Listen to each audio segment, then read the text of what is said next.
una piel y desde dentro se crea una herida por la presión del agua que fluye hacia afuera la herida para liberar la presión del agua. Y esa presión del agua elimina la inflamación, pero se convierte en úlcera. Cuando se rompe el tejido, se libera la inflamación, pero se convierte en úlcera. La úlcera, si se mantiene allí por tiempo indefinido, se convierte en un proceso llamado induración. Ese tejido por así decir, se endurece localmente y hay peligro porque de la induración, no siempre sucede así, pero generalmente de la induración, el próximo paso generalmente es cáncer. Y después del cáncer, bye bye. Sí, sí, sí. Ese es el proceso que ustedes acaban de ver de la degeneración, ¿ok? Ok, mis hermanos. Vamos a avanzar aquí, vamos a ver nuestro terreno biológico. Muy bien. Porque la vida de la carne en la sangre está. Levítico 17:11. La vida de la carne en la sangre está.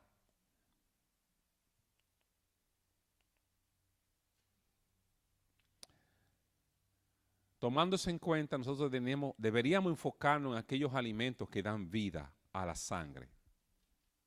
La sangre es el terreno biológico del organismo humano. Dependiendo cómo está la sangre, así también está tu cuerpo completo. ¿Qué alimentos son los que dan vida? En primer lugar, las frutas. Segundo lugar, los vegetales.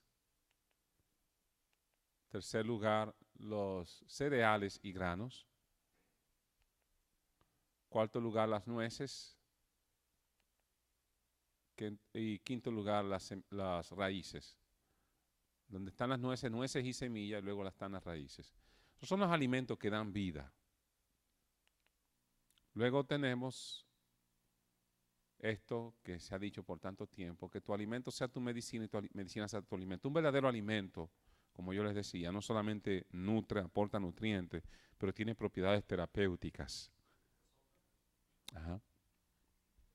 Tiene propiedades terapéuticas, ¿verdad? Un verdadero alimento. Vamos a ver un ejemplo de esas propiedades terapéuticas. Tenemos el caso del mango, que es muy eficaz para el tratamiento de la vesícula y del hígado. El apio, por ejemplo, es un excelente depurador de la sangre y muy valioso como disolvente de ácidos orgánicos como el úrico, el ácido úrico, por ejemplo. Es muy interesante el apio para disolver el ácido úrico.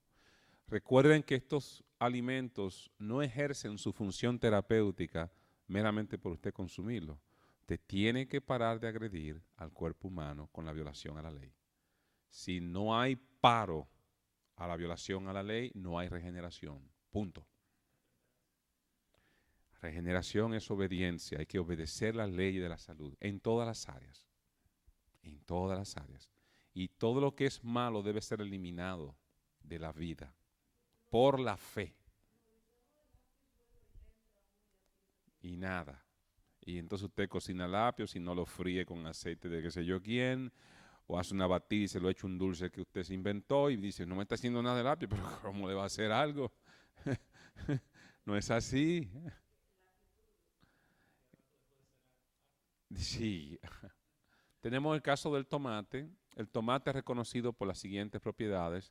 Previene y cura el cáncer de próstata, reduce la presión arterial, limpia y revitaliza la piel, protege el corazón y le brinda soporte al hígado. ¿Okay? Voy a dejarle un segundito para que ustedes copien.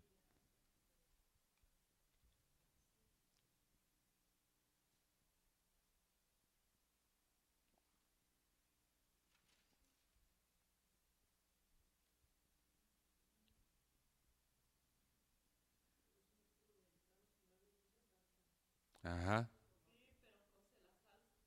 Ajá. Neutralizan el pobre tomate con el picante del chile. Tenemos el caso de la piña. Es ampliamente reconocida por su capacidad de desinflamar, prevenir y atacar la artritis y por sus propiedades antiinfecciosas. Es además un excelente digestivo. La piña.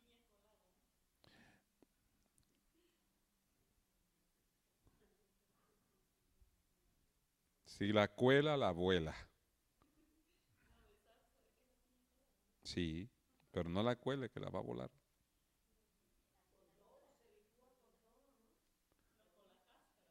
No, sin cáscara. La cáscara también tiene propiedades terapéuticas, pero para otras cosas. Ajá.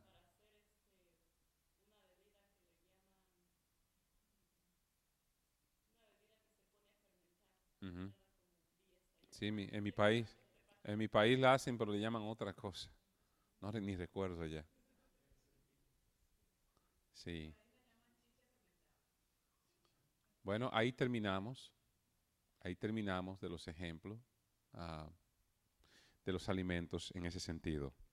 Muy bien, me van a permitir quitar la presentación y estoy con ustedes.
De salud, muy interesante. Allí estuvimos hablando en el tema del sábado en la mañana, algunos de estos principios.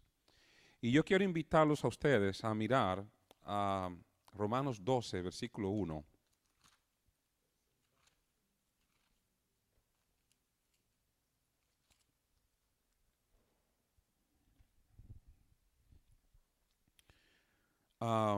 Bueno, pero antes de leer Romanos 12:1, manténgalo ahí. Alguien que lo tenga a mano para que me lo pueda leer bastante en voz alta, pero necesito a alguien que me busque 1 Tesalonicenses capítulo 5, versículo 23. 1 Tesalonicenses 5:23.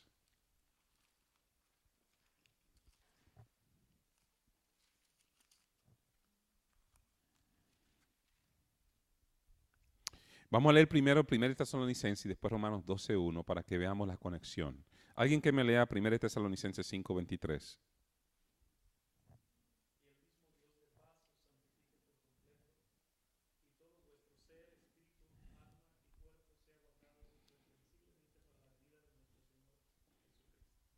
Muy bien. Este versículo es muy importante, hermanos. Yo quiero que ustedes atiendan eh,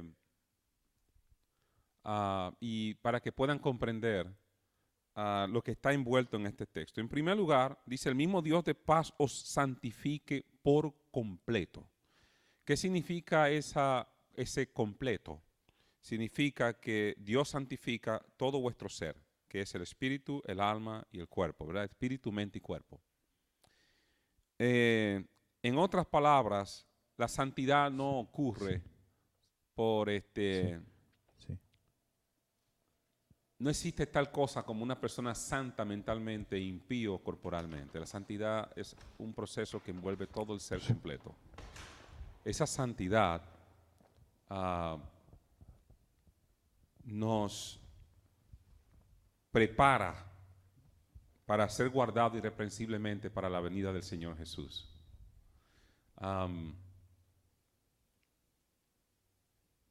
El otro principio que está envuelto aquí es que Dios no santifica en la paz. Ustedes no lo ven en el texto, miren, léanlo de nuevo. El mismo Dios de paz os santifique. ¿Por qué Pablo menciona al Dios de paz cuando habla de santidad? Porque la santidad es como el crecimiento de una planta. Cuando una semilla es introducida en el terreno, la semilla germina. Ese proceso de germinación en la Biblia es utilizado para ejemplificar el nuevo nacimiento. La semilla tiene un poder germinativo que solamente en presencia de los elementos correctos ya puede germinar. El corazón humano tiene los elementos para la conversión, solamente que necesita la gracia activadora de Cristo para producir esa vida nueva, esa creación nueva. Cuando esa plantita comienza a crecer, el crecimiento es tan natural para la planta una vez germine que nada lo detiene a menos que no se dañen los elementos que le ayudan. Una vez una persona renace y es convertida, la santidad es el fruto inmediato. Comienza a darse ese fruto en el sentido de que el árbol comienza a crecer. Y el árbol comienza a crecer en santidad. Pero esa paz que se menciona aquí está aludiendo a las condiciones correctas que deben existir para que esa santidad se mantenga perfilando hacia arriba todo el tiempo, que no se detenga. Esas condiciones están explícitas a través de todas las escrituras. No hay santidad sin esa paz provista. Por eso debe haber reconciliación con Dios. Él da la paz necesaria para que la santidad se produzca.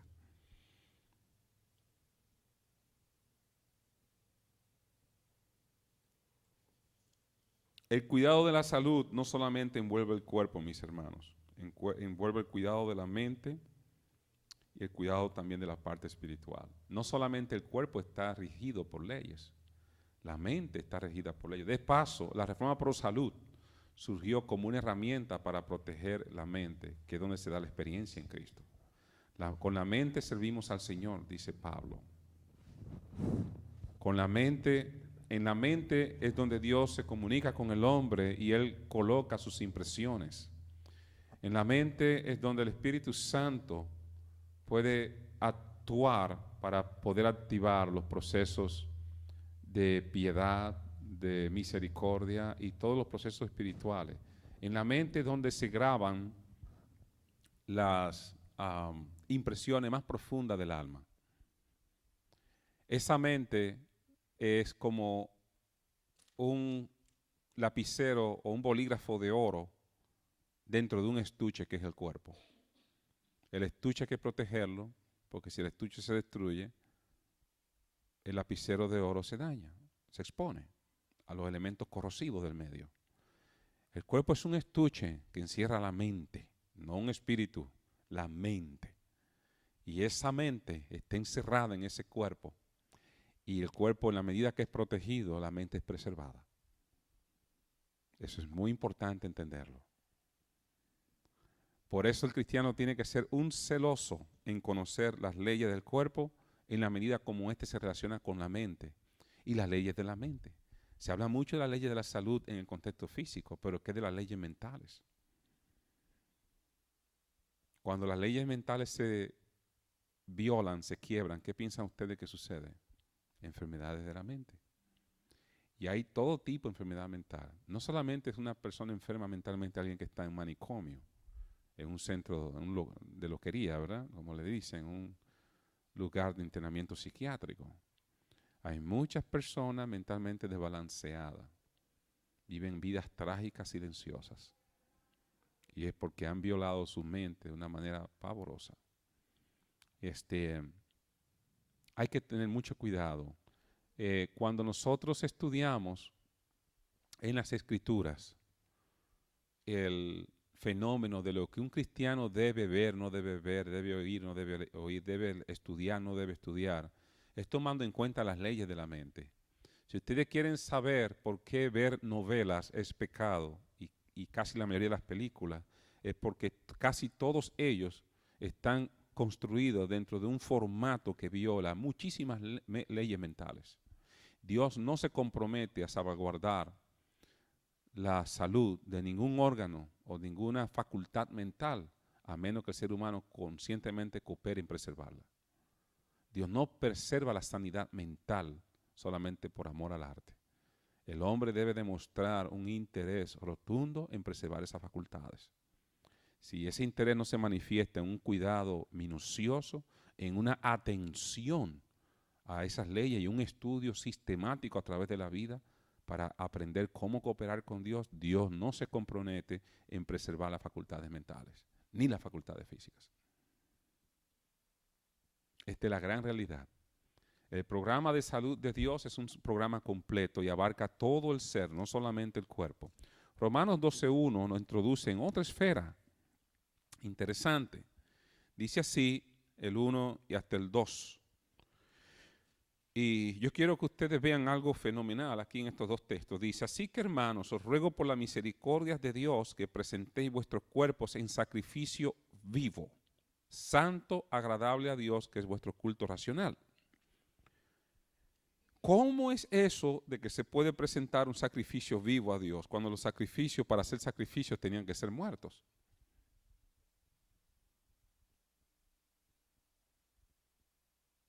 ¿Cómo uno ofrece un sacrificio vivo a Dios a través del cuerpo? Alguien que contribuya, dígame sus opiniones.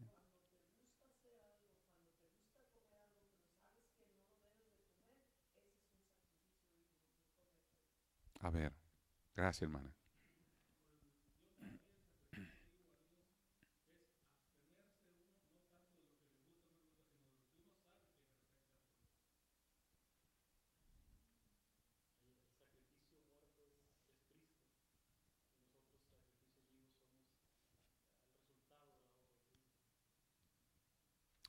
La respuesta a ese texto, gracias por sus contribuciones, todas son valiosas y son así como ustedes acaban de decir. Son exactamente así. Pero la respuesta a ese texto, a ese sacrificio vivo, lo dice el versículo 2. No os conforméis a este siglo, sino transformaos por medio de la renovación de vuestro entendimiento, para que comprobéis cuál sea la buena voluntad de Dios, agradable y perfecta. En otras palabras, mis hermanos, la única manera como el cuerpo puede ser ofrecido en sacrificio vivo es no conformándonos a las costumbres y tradiciones sociales en el manejo de la salud. Es la única forma. Si no nos sometemos a esas tradiciones sociales, entonces ¿cuál va a ser, de dónde nosotros vamos a partir para vivir de tal manera que el cuerpo sea ese sacrificio vivo?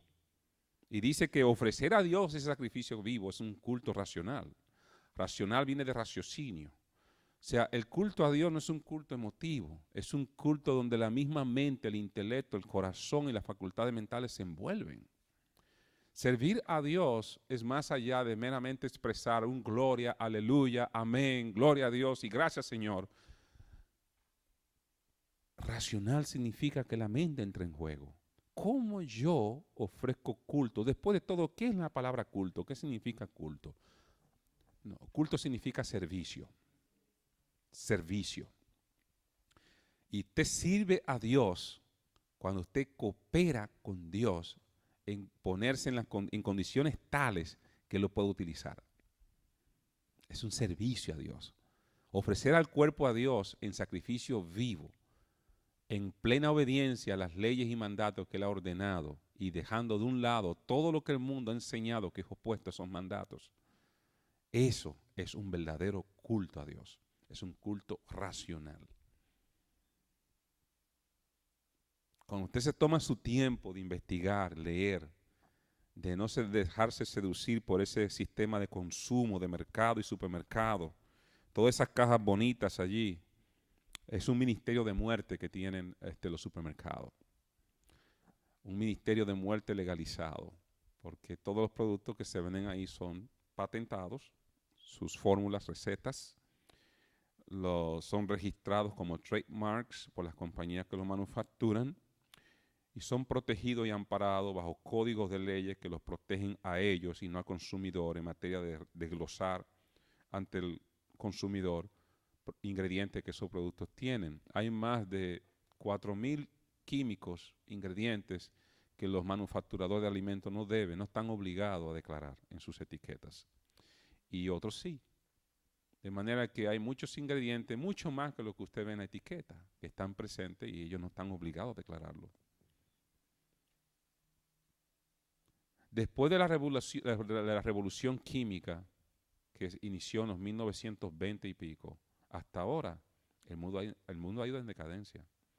Los químicos que se crean en laboratorio, el cuerpo no los reconoce.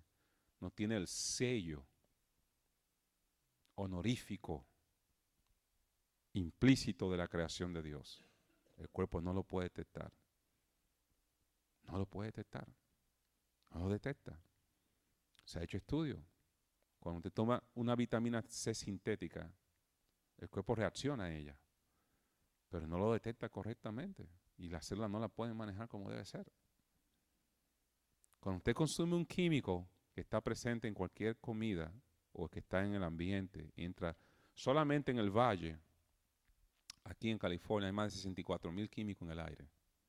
64,000 químicos que no pertenecen al cuerpo humano. 64,000, escuchen bien el número, no es una exageración. Usted lo puede encontrar en las páginas del gobierno y de la ciudad.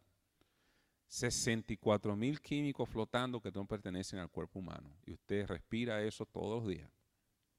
Usted se imagina ahora por qué es posible vivir supuestamente una vida saludable, entre comillas, y anyway aparecer un día con un buen lupus o un cáncer o una condición semejante al SIDA, pero sin nombre. Y usted nunca tuvo problemas de relaciones sexuales indebidas, nunca tuvo un virus en su cuerpo, pero tiene todos los síntomas de un SIDA. ¿Cómo es posible? Eso es gracias a un sistema inmunológico desorganizado, producto del constante bombardeo de químicos externos que se incrustan en los tejidos y el cuerpo prácticamente se aloca, pierde el orden de cómo están organizadas las cosas para defender al cuerpo.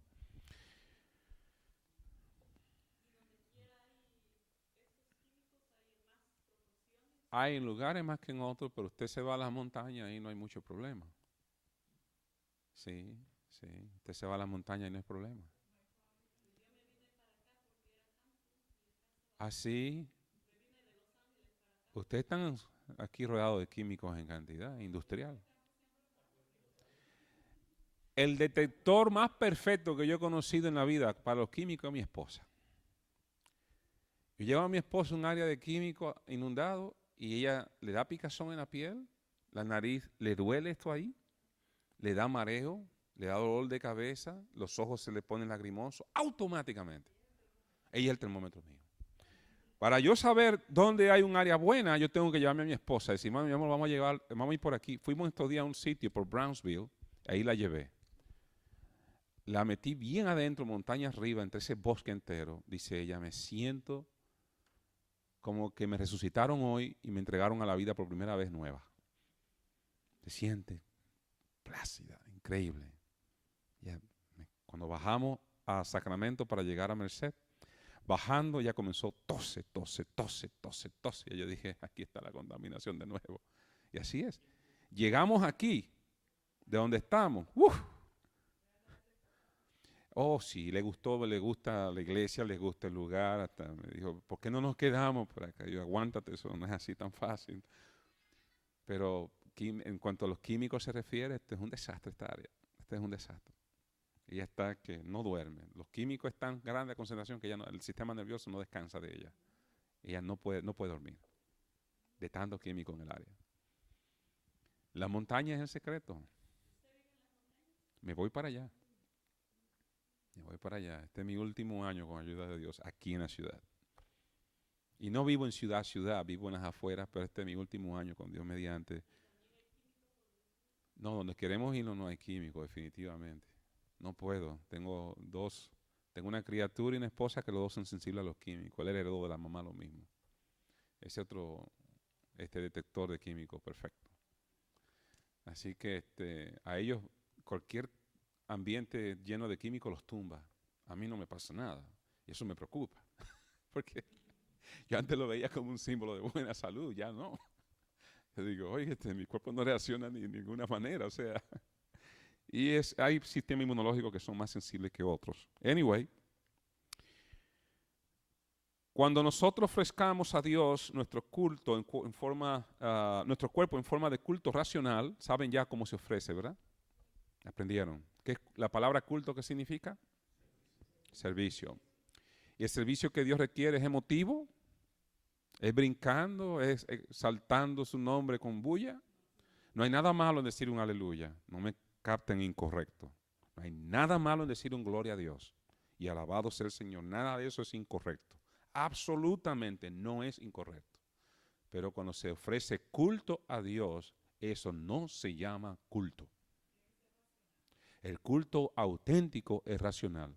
Todo el sistema de culto judío eran ceremonias con un altísimo sentido espiritual, construida y diseñada por Dios para darle lecciones constantes a la mente y al corazón. Todos esos cultos y ceremonias que ellos hacían y esas fiestas que ellos celebraban eran cosas preciosas que erizaban los pelos de cualquiera. Cuando las naciones paganas venían a ver y participar en esa fiesta, ellos quedaban profundamente conmovidos e impactados de por vida. Y ir a un culto judío, aún bajo el sistema antiguo de ceremonias, era una cosa sorprendente. Todo estaba diseñado para crear amor y reverencia al Creador. Todas las fiestas estaban diseñadas así. Sí, habían danzas muy diferentes a lo que nosotros vemos hoy. No es danza. Eso le llaman un vapuleo erótico del cuerpo basado en las costumbres africanas. Todos esos bailes, el merengue, la samba, la salsa y todos esos tipos de bailes son vapuleo eróticos del organismo, del cuerpo, movimientos que está todo centrado en el erotismo. No tiene nada que ver con el concepto de danza.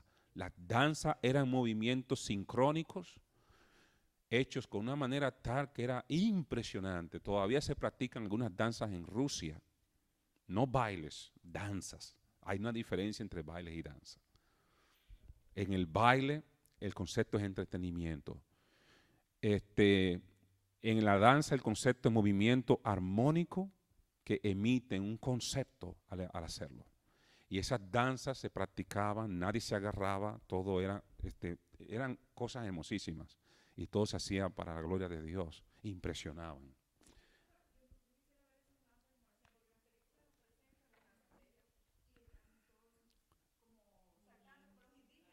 Sí, no, eso no es danza. Esa no era la danza de adoración, no era así jamás.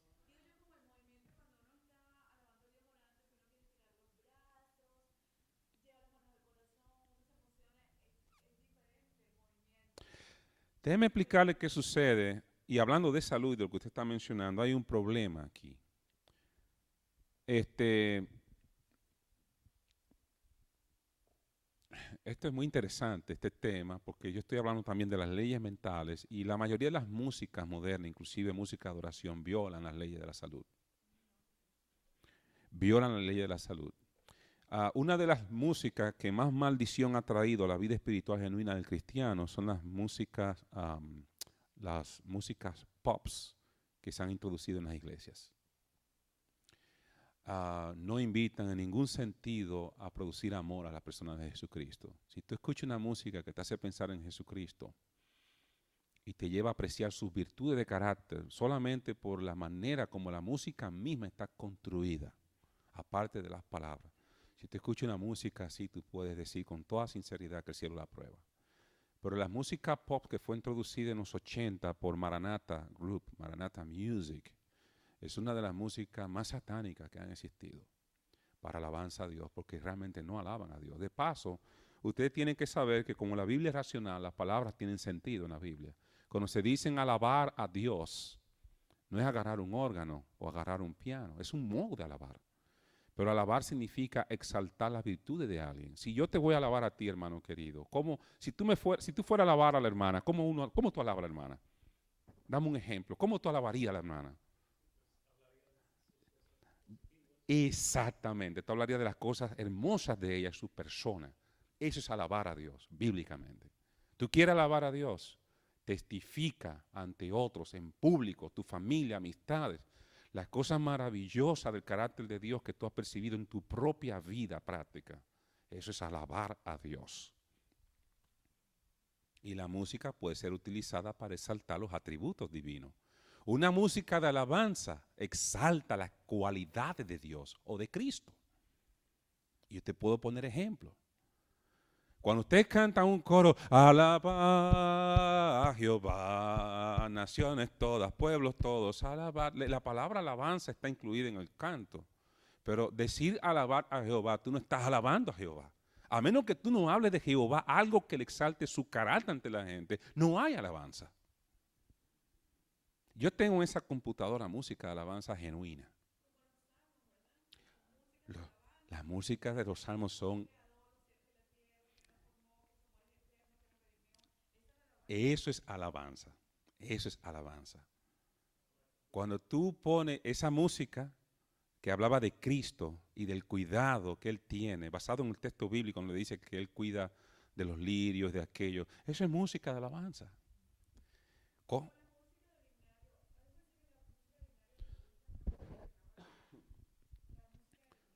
Sí, sí, hay mucha música en lineario que están destinadas a enfocar y definir parte de la experiencia del cristiano. No todas las músicas son de alabanza. Ese es un concepto que tienen que entender. No todas las músicas tienen que ser de alabanza, pero todas las músicas deben conducir la mente a Dios en su forma correcta. Deben ahondar y profundizar la experiencia en Jesús y en su gracia. Si la música no produce eso, la música pop no produce eso. Es agradable al oído, la carne es tremendamente buena, pero es una música también que tiene muchos elementos interesantes que, lejos de producir una sensación permanente, son muy efímeras las sensaciones allí. Y hay que cuidarse de eso. Yo decidí hace muchos años que por estos oídos no me iba a entrar exactamente lo que era correcto en ese sentido. Yo no escucho, si voy a escuchar música cristiana, tiene que ser música que produzca en mí un profundo amor y una profunda fe en el Señor Jesús. Más nada. Yo no puedo hacer otra cosa. Porque suene bonita, suene chévere, pegajosa, mira que motiva y que mira que aquello, y ay, qué palabra. No, la música tiene que tener su sentido correcto. Y la música que violan las leyes de la mente son la mayoría. Estamos tan acostumbrados a la música mala, hermano, que usted escucha música buena y le va a tomar buenos meses. Nos va a tomar buenos meses a nosotros asimilarla. Porque la música buena no es fea. La música buena es hermosa. Yo le puedo poner a usted ejemplos de músicas hermosas que tengo allí. Tengo más de 1000 y pico de música en esa computadora. Ahorita le voy a poner un par. Lástima que no voy a poner las palabras, pero les puedo decir lo que van diciendo. Se lo voy a estar diciendo en español. Yo siempre escarbo. Le puedo poner incluso, tengo música clásica de Mantovani. Él en los años 60 grabó un record, un long play, LP, de músicas sacras protestantes. Pero Mantovani tiene una delicadeza que todas las músicas seculares él las sacaba del entorno y las convertía casi en música sacra, tan hermosa que eran. Sus ritmos tan increíbles, porque la verdadera música siempre tiene ritmo. No importa la música que sea, toda música tiene ritmo. Pero si el ritmo predomina por encima de otros elementos musicales, esa música no sirve para Dios. Toda música tiene ritmo. Toda música tiene ritmo. Quítense la idea de la mente de que los ritmos son malos. Los ritmos no son malos. Cuando el elemento del ritmo predomina en la música, hay problema. Pero el ritmo es necesario para la música. ¿Ok? Y estamos hablando de salud porque la música tiene un elemento y es que la música llega al sistema límbico del cerebro y penetra allí en el sistema límbico y es analizada emocionalmente primero antes de ser analizada intelectualmente. Por eso hay que tener cuidado lo que uno escucha, porque es impactante. Yo voy a Barnes & Noble a hacer mis trabajos de investigación porque permiten a uno abrir los libros. Me ahorra tener que comprar libros. A veces yo quiero nada más un tópico, estudiar y buscar datos específicos y busco varios libros. En Barnes & Noble te permiten hacerlo y como tengo acceso al internet ahí mismo, pues me entro y hago todos mis trabajos, casi todos los hago en Barnes & Noble, casi todos los días. Pero me ha ocurrido que están poniendo unas músicas tan horribles en estos días y me estaban afectando, tanto que de noche la escuchaba en mi mente, me levantaba y la tenía en la mente, y tengo 4 días que no voy a Barnes & Noble desde que llegué y todavía la escucho. Le dije a mi esposa ayer, tengo que hacer algo porque esto es desastroso. Yo no puedo tener un culto tranquilo porque la música está aquí. Lo que me dio ahora, tengo un sistema audífono que me cierra, no me permite escuchar nada y yo pongo mi música que está en mi computadora, voy escuchándola en lo que voy trabajando. Eso fue lo que decidí porque ya no aguantaba más. Anyway, la música es poderosa y puede mover a decisiones al ser humano. En Los Ángeles, cada vez que son arrebatados por un gozo extraordinario, contemplando la majestad y la preciosura y la hermosura y la santidad del Señor, ellos explotan en cantos arrobadores. Ellos no lo hacen de otra manera. Ellos explotan en cantos arrobadores. La música es saludable también. La música tiene un poder de sanar que usted no se lo puede ni imaginar. Dios la usa. Una música usada correctamente y diseñada correctamente tiene propiedades terapéuticas para la mente. Literalmente. Hubo un doctor Lennon, adventista, él tenía un doctorado en música. Él murió, él trabajó en mi país, él es americano, pero dominaba el español perfectamente bien. Y el doctor Lennon hizo algo increíble. Él llevó uno de los seminarios más completos que yo he visto en mi vida acerca del poder de la música en el cerebro, lo hizo el doctor Lennon. Y él demostró la historia de la música y de dónde salían todos los tipos de música y cómo fue llevando ese árbol hasta ahora. Y usted se asombra. Y él pone ejemplos. Incluso tiene una clase donde él estudia cómo la música adventista se ha degenerado. Y él comienza a ponerte música de añales que uno ni soñaba haber nacido. Y la va poniendo. Y va enseñando los elementos positivos y negativos. Y va poniendo cada grupo. Y cada música y que lo heraldo del rey, que aquello y que patatín, va enseñando. Y hay mucha música buena adventista. Pero la mayoría de hoy, más del 90%, es una música totalmente babilónica. Absolutamente babilónica. No produce. Miren, la música está supuesta a producir en una persona convertida, una verdadera música cristiana. Debe ahondar la convicción y la necesidad de santidad en el corazón. La música moderna no hace nada de eso. Nada de eso. No produce ninguno de esos elementos. Yo le voy a poner vamos a entrar a otro receso que les toca ahora, pero tenemos todavía algunas cosas que analizar del versículo 2 que vamos a entrar. Pero voy a poner unos 3 ejemplos de música santa. Yo quiero que en su mente, yo no voy a decirle que ponga su mente en blanco.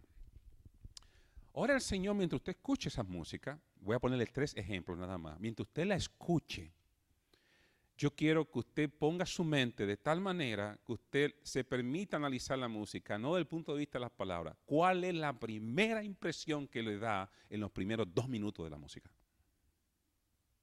Póngale en palabra escrita como usted lo siente o como usted lo pensó. Pero ¿cuál fue la primera impresión que le dio?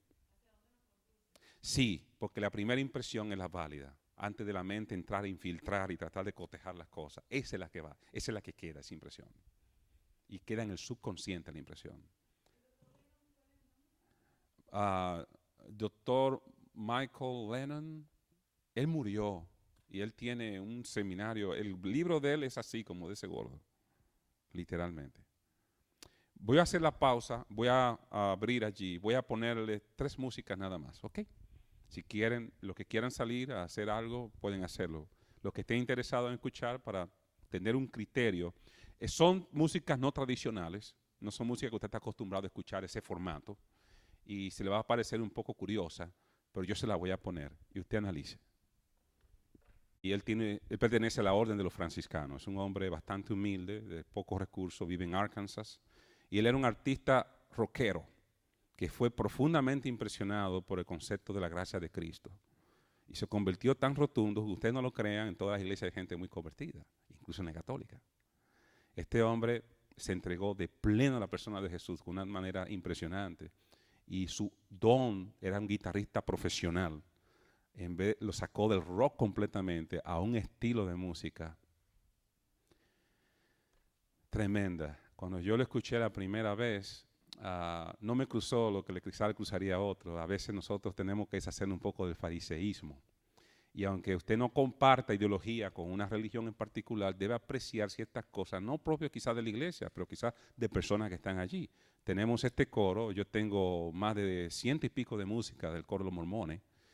No simpatizo ni con el 10% de su filosofía ni su doctrina, pero debo aceptar que en cuanto a grandiosidad y majestuosidad de música cristiana que inspira alabanza genuina, ellos son número uno. Tendrán algunas músicas que no sean tan buenas, pero en general son los mejores. Es la realidad. Mejor que cualquier coro que usted escuche, incluso adventista. John Michael Talbot tiene música preciosísima, dedicada a la persona de Jesús nada más, y todos son textos bíblicos. Aprendan a buscar y rebusquen, porque los santos de Dios de esta generación tienen que disciplinarse y educarse de nuevo, porque estamos inmersos en una cultura que nos ha teñido a todo. Tenemos que sacudirnos, comenzar a votar y buscar cosas que realmente eleven. Bien. Cuando ustedes vengan dentro de 12 minutos, yo le voy a poner una sola música que yo me he cortado y seguimos. Todo esto lo estamos haciendo en el contexto de la salud. John Michael Talbot. Voy a ponerle una sola de él para que ustedes la escuchen. De todas maneras, esto estábamos haciéndolo en el contexto de la salud, porque la salud mental es tan importante como la salud física. No se trata solamente de vitaminas y que jugos y que tesis, que hidroterapia, no. La salud mental y la salud física, la salud espiritual están todas interconectadas. Usted falló en una, las demás se caen, se derrumban. ¿Okay? Y la música interviene en el asunto de la salud. Si creemos que eso es así, tenemos que comenzar a remediar ese problema desde nuestras casas y tratar sin forzar y con un espíritu correcto de introducir avances positivos dentro del seno de la iglesia. Dios les bendiga. Nos vemos dentro de 12 minutos, ¿bien? Lo 1 y 2, donde estábamos. Pero antes, para no perder la costumbre, 2 impresiones.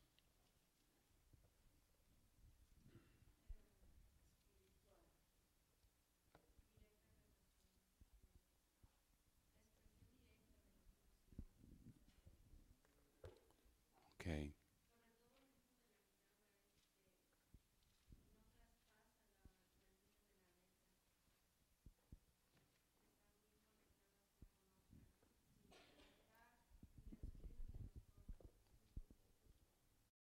Desviarse, porque se desvió. Él hizo, uno de los pocos artistas que tiene un récord limpio, increíble por tanto largo tiempo. Él hizo 16 CD, precioso, donde una sola de su música no tiene, difícilmente se podría levantar una crítica, una censura lógica cristiana. Después de los 16 CD, él comenzó a introducir otra vez rock a la música. Yo le mandé un email muy cristiano y le decía, ¿qué pasó con este cantor dulce que antes inspiraba a la gente? No, no te preocupes, ahora va a salir otro nuevo, porque sacó un CD que se llamaba, qué sé yo, qué rock, Rock Christ, algo así, increíble. Pero él dice que va a retomar otra vez el método antiguo, ¿verdad? Su música es muy elevadora. Esa es una sola de ellas. Toda su música está basada en textos bíblicos. Él no ha creado ninguna música o pieza de su imaginación. Todos han sido textos bíblicos con música. Increíble. Bueno, anyway, ahí tienen, pueden busquen de los viejos. La música católica, de paso, es una de las mejores músicas, déjenme decirles, si ustedes no lo sabían. Exacto, fuera de la nueva era. Él tiene varias ahí con campanas y arpas, pero una preciosura increíble sobre la vida, corales así, y cosas hermosas así. No rechace nada que sea noble, es el consejo de Pablo. Usted cuando piensen en católicos, no piensen en bestias, por favor. Piensen en seres humanos necesitados de la gracia del Señor como usted y yo. Ahora, cuando usted piensa en el sistema, piensa en bestia. Pero cuando usted piensa en católico, quítense el asunto de la bestia de la cabeza. Todo lo bueno procede de Dios, no importa de dónde venga. Sí, sí, sí. El Señor habla a través de medios increíbles, siempre y cuando lo que se diga o se practique esté de acuerdo con su palabra, tiene base en su palabra. O sea, Dios la apoya. Así que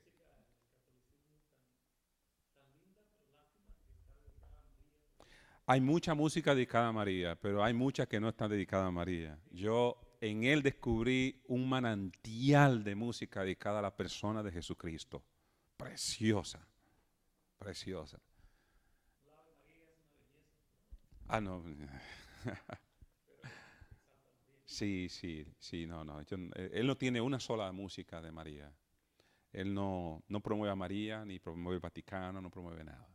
Él promueve textos bíblicos dedicados a la vida piadosa. Tiene una dedicada a la vida simple. Eso vale la pena escucharlo. Bien, el tema no es música. Entramos allí porque estamos hablando de la responsabilidad del cristiano en el contexto de preservar las leyes mentales, físicas y morales. Dios es ciertamente el autor de las leyes físicas, como lo es de los 10 mandamientos, y como lo es también de las leyes de la mente. Hay un deber positivo en el cristiano, hermanos queridos, en preservar las leyes de la mente. El cristiano genuino debe hacer todo lo que acerque la presencia de Jesús. ¿Saben una cosa que he descubierto con los años? La única cosa que le da sentido al cristianismo, mis hermanos, es la presencia de Jesús. Es una presencia que se experimenta por fe, pero se experimenta. ¿Me entienden lo que quiero decirle? Se experimenta por fe, pero se experimenta.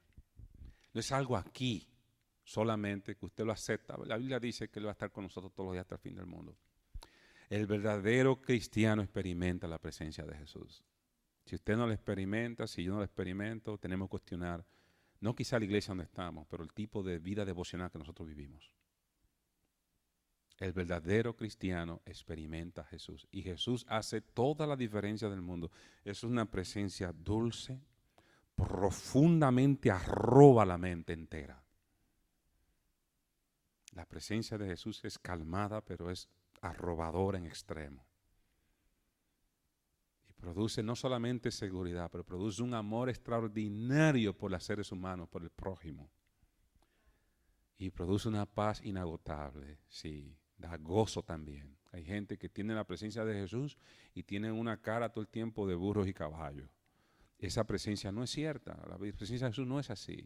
Pero la presencia de Jesús tiene algo que en los escritos de la señora White me he dado cuenta. Ella tiene muchos acentos metodistas, porque ella fue metodista. Y muchos de los conceptos que la señora White maneja son muy de Wesley, aunque el Señor se los reveló. O sea, eran cosas genuinas del metodismo que Dios las pasó también al adventismo, porque no tenía nada de malo, al contrario. Y una de las cosas que la señora White presenta, que es impresionante, Wesley hablaba mucho de eso. Wesley decía, y dice la señora White también, que la presencia de Jesucristo es muy delicada, es muy sensible. Fácilmente se ahuyenta. Ese es el problema. Y toma tiempo recuperar esa presencia. Ese es otro problema. Entonces hay gente que no están dispuesta a pagar el precio para tener esa presencia permanente. No hay presencia más dulce ni más real que esa presencia, pero es delicada. Cuando nosotros ensuciamos el templo de la mente con cosas disparatosas como películas y novelas, usted puede estar segurísimo que esa presencia amorosa tiene que retirarse. Y no un día ni 3 días. Él espera que nosotros entendamos, comprendamos, enmendemos, nos arrepintamos y hagamos compromiso de no ensuciar el templo. Porque esa presencia es delicada. Jesús no está en todo sitio. donde no se le quiere, donde no se aprecia su presencia, donde no se la pide, donde no se la busca con lágrimas y donde no se hace todo el esfuerzo posible por retenerla, Él no puede estar. Él no puede estar. Pero la única cosa que le da sentido al cristianismo es la presencia de Jesús. Lo que hizo a Pedro, Pablo, esos grandes hombres, lo que ellos fueron, es que todos los días hasta que ellos murieron, esa presencia era real para ellos. Y cuando la presencia aparentaba como que se alejaba, ellos se aislaban a buscarla. Y cuando la tenían todo el poder. Cuando ellos hacían un milagro. Yo recuerdo un pastor en la República Dominicana que estaba en una clase de escuela sabática en una de las iglesias. Él se educó aquí. Y estaban hablando de los milagros de Cristo. Y estaban hablando de los dones que Dios dejó a la iglesia también a hacer milagros. Y estaba analizando por qué la iglesia ha perdido esos dones. Y él decía que él no se atrevía, ni le cruzaba por la mente llegar a la casa de un enfermo y decirle, fulano de tal, Jesucristo te sana, levántate. Él decía, yo soy incapaz de hacer semejante cosa. Nada más en pensar que cuando diga levántate, nada pase. Y el ridículo que voy a hacer, van a decir que vengo de una iglesia falsa, de todo va a pasar. La presencia de Jesús le daba sentido. Hoy día no. Hoy día en las iglesias donde se practica sanidad, entre comillas, es un ritual. Y padre, y le dan para allá y piensan que a más duro y más bocones son, más van a tener la presencia de Dios. Eso suena como cuando los profetas de Baal brincaban en el Monte Carmelo, atrayendo al Dios Carmelo, al Dios de ellos, ¿no? Baal. Cuando usted invoca a Jesús y Jesús realmente va a respaldar lo que usted va a hacer, basta una palabra. A Pedro y a Pablo le quitaban pañuelos. Y cuando llegaba la sombra del pañuelo, sanaba a la gente. ¿Había poder en ellos? Era la presencia de Jesús con ellos, que todo lo que ellos hacían lo respaldaba ahí. Y ellos sentían la presencia tan segura, tan real, que ellos no tenían duda en decir, levántate. Levántate, levántate. Era una sola palabra, levántate en el nombre de Jesús Nazareno, levántate. Punto. Ahí no había salto, no había boca, no había grito, no había aleluya. No hay nada malo, como les he dicho, en nada de esas cosas. Alabar al Señor, decir aleluya, gloria a Dios, perfecto. Eso no es antibíblico. Pero la presencia de Jesús es lo que da poder. No hay otra cosa que dé poder. Y esa presencia es serena, es suave, pero es compenetradora y es delicada. Da paz, da gozo, seguridad. Usted saber que un ser invisible que le formó y le ama y tiene propósito con usted está al lado suyo y experimentar esa presencia, eso es arrobador.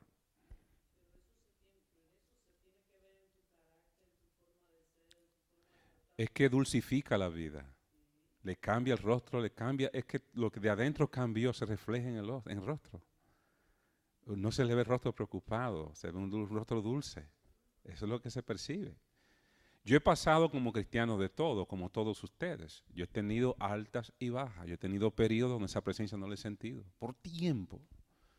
Y a veces he tenido que apartarme y llorarle al Señor y buscar eso desesperadamente y revisar mis errores que me han hecho que la presencia se me aleje. Y volver a tener. Y vuelvo, le he descuidado en otro tiempo y vuelve y se va. No es fácil. Pero el cristiano sólido, el Dios espera una comunión con nosotros, mis hermanos. Él anhela una comunión donde esa presencia no se aleje nunca. Nunca se aleje. Nunca se aleje. Que esté allí.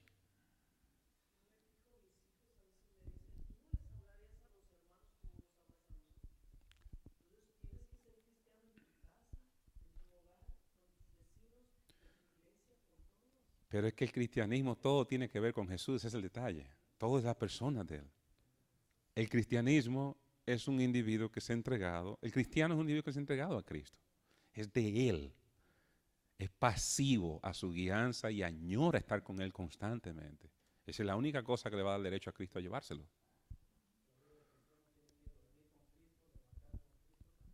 Literalmente. Yo estoy leyendo la vida, leí la vida de un sujeto. En su propia experiencia yo descubrí muchos errores fuertes desde el punto de vista bíblico, muy fuertes.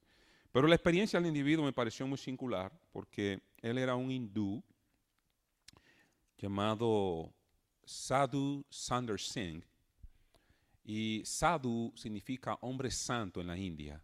Y los sadhus son individuos que renuncian al mundo y se ponen una ropa especial y andan toda la India descalzo, enseñando a la gente la virtud de la simpleza y la pobreza, de la quien renuncia a todo por amor a buscar las cosas divinas. Ellos lo harán en el contexto de sus dioses paganos, pero este individuo, Sundar Singh, él nació en una familia muy pudiente en los años 1800. Él se crió con un papá extremadamente rico. Rico no en dinero, rico en oro y diamantes. Tenía baúles, cofres, cuevas llenas de todas estas cosas, entera su familia. Tenían dinero para mantener más de 7 poblaciones de la India por años así. Y ahí nació Sadhu Sundar Singh. A los 14 años, bueno, tuvo una mamá piadosa que desde que él nació, contrario a su hermano mayor, la mamá vio que su papá tomó al hermano mayor y al tomar al hermano mayor no le inculcó cosas piadosas. La mamá dijo, al que viene ahora este chiquito no, este lo arrebato yo y le voy a enseñar a temer las cosas divinas. Y la mamá lo arrebató de chiquito y la tuvo con él, no dejó que el papá le echara mano. Y ella le inculcó a él que él nació para ser un sadhu, un hombre santo. Le dijo, todo lo que tú ves aquí que tu padre tiene, bien logrado, muy honestamente, pero tú has sido llamado a la vida del sadhu. Tú tienes que ser un hombre santo. Y él sabía lo que eso significaba. Él era bien apegado a su mamá y su mamá le dio homeschooling. A la edad de 14 años, la mamá muere.